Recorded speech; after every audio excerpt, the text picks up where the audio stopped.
Ivory trade damages livelihoods. Fuels corruption. We can't all be saved by a rhino, but we can all help save them. What if you could see how shark fin soup is made? Could you still eat it? Peter Knights is one of the biggest names in wildlife conservation and advocacy, and his passion for animals is boundless. He began his life's work as a wildlife trafficking investigator. Now, as a founder and president of WildAid, an organization that focuses on lowering the killing of wildlife by lowering the demand for the animal products it creates, Peter is embracing the urgent message of, when the buying stops, the killing can too.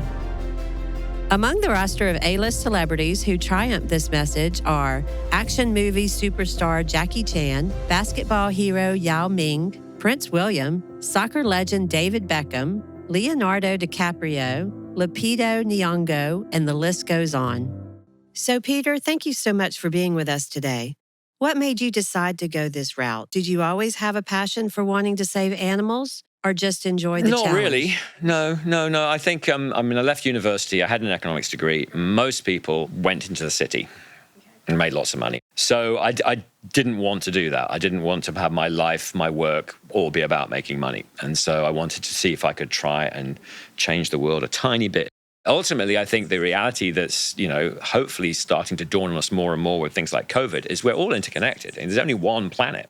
This is the only place with life we know of. And we're going to get our act together, to not destroy that. Your scope of work is tremendous. There are so many organizations in wildlife conservation right now, but you're the only ones making a difference in the demand.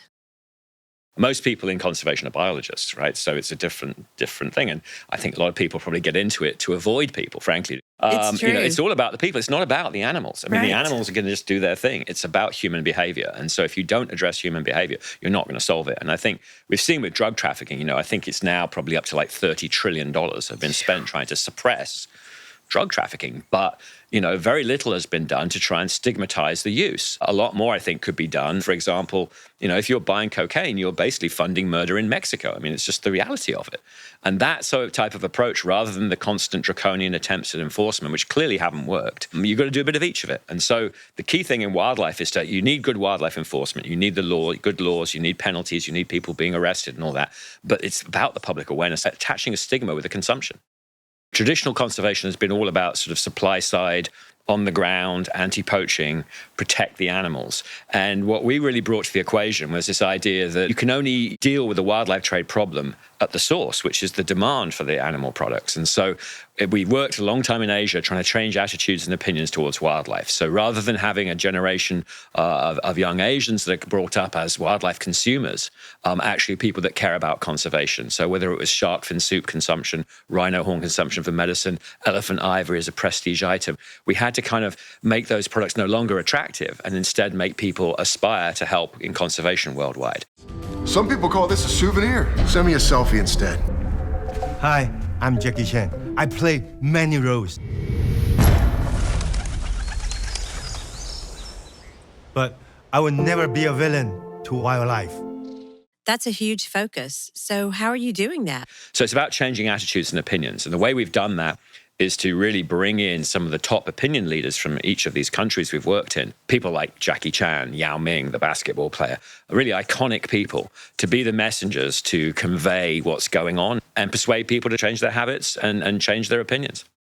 So how in the world do you find these people? With Jackie Chan, there was a bit of serendipity, I call it, where I wrote him a letter. And when I actually got to meet him and we had a long conversation, we'd been speaking for like a week, and he's like, well, pretty certain I want to do this, but I have a question. When you sent me the letter, how did you know that very day I was filming with elephants and rhinos? And I said, well, Jackie, I didn't have a clue, but you know what? That's fate. We're supposed to do this together. He said, that's a good answer. I'm in. And we've been working together for 25 years ever since. And he's just done message after message for us, been hugely influential. And he influenced a lot of the other celebrities to come on board. They're like, oh, Jackie Chan's done it. Okay, so we can do it. And so, we have about 200 Asian celebrities that have joined after Jackie Chan did. What was the first campaign you did with an influencer or celebrity? Without the Jackie Chan first public service announcement. Here's this animal, tigers, for example, a beautiful tiger. Bang, tiger gets shot. There's the products, the bones and the skin that are sold. So very simple visually. This is what's happening. Originally, when we went to the TV stations, they said, we can't show that hard image of a tiger being shot. But when we had Jackie Chan introducing it, they were like, Jackie's, okay, that's fine. And so Jackie was kind of the sugar coating to the pill to get the image over. And Jackie was like, you have to show people the film of the tiger being shot or the shark being dragged out, thrown into the water with no fins. He said, you have to show people those hard images because that's what will make them change. And he was absolutely right. And it is a powerful driver to actually get the behavior change you want.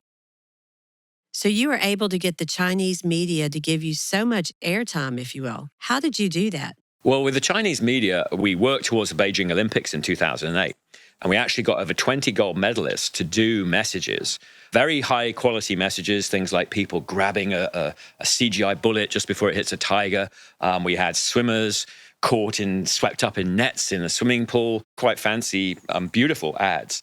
And we tied it in with the Olympics. And we were promoting the Olympics at the same time as promoting conservation. The 2008 Beijing Olympic Games was obviously China's coming out party. It was like really, we've arrived on the world stage. And we were lucky enough to have Yao Ming, who carried the flag. We also had a gentleman called Li Ning, who was the guy that ran around the stadium. If you remember, when they opened the stadium, a guy ran around on the trapeze thing. That was one of our people. And the people playing the piano, Lu Huan, was also one. And just right before the Beijing Olympics, they all stood up and said, we're not eating shark fin soup anymore. For those listeners who don't even know what shark fin soup is, so it's a tradition, correct? It's been around since hundreds of years, and it was a dish that the emperor ate. So it wasn't like everyone in China was eating shark fin soup. It's a very small number of people. But the thing about shark fin soup is that it's not so much that the sharks were so rare and endangered, it's that the preparation takes an awful long time.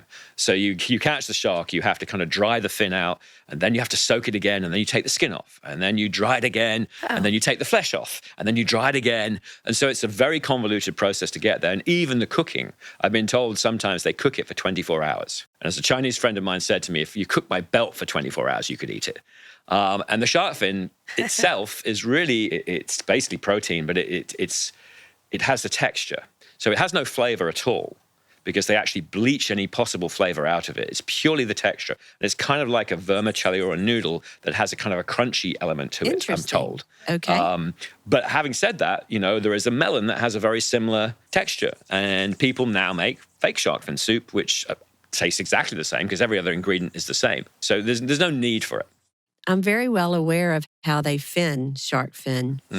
But can you tell our listeners what they do? Most shark meat is unpalatable. It has very high urea content and it tastes awful. And so most sharks have not been hunted for food. And yet you will catch them when you catch them like tuna on a long line. So I've seen long lines set for tuna where you actually have 3 sharks for every tuna caught. Oh, wow. Bycatch. And what they'll do is they'll take that shark and they'll just lop the fins off because they can't sell the meat and it might spoil the rest of the meat, takes up too much hold space, and just take the fins. Okay. And sometimes that's even done live and actually before, the animal's literally hooked out, fin, right. chuck it back in again. Right. And it drowns or it dies. So it's a hugely wasteful practice.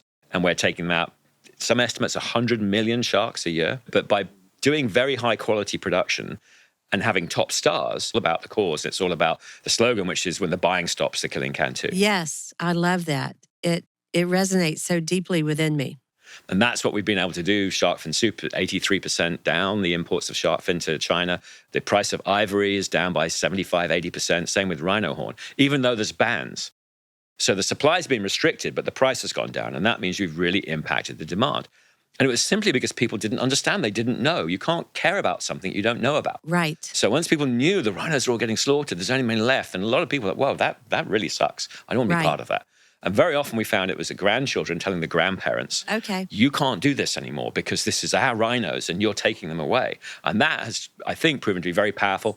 And last year, for example, we got $308 million worth of donated media space.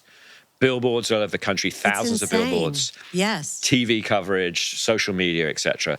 So the media just really got behind it. And they were like, this is something which we care about.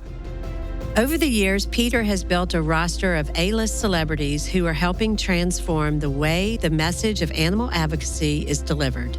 Tune in to part 2 to learn more about how WildAid can attract such big-name stars and free advertising while delivering terrific results.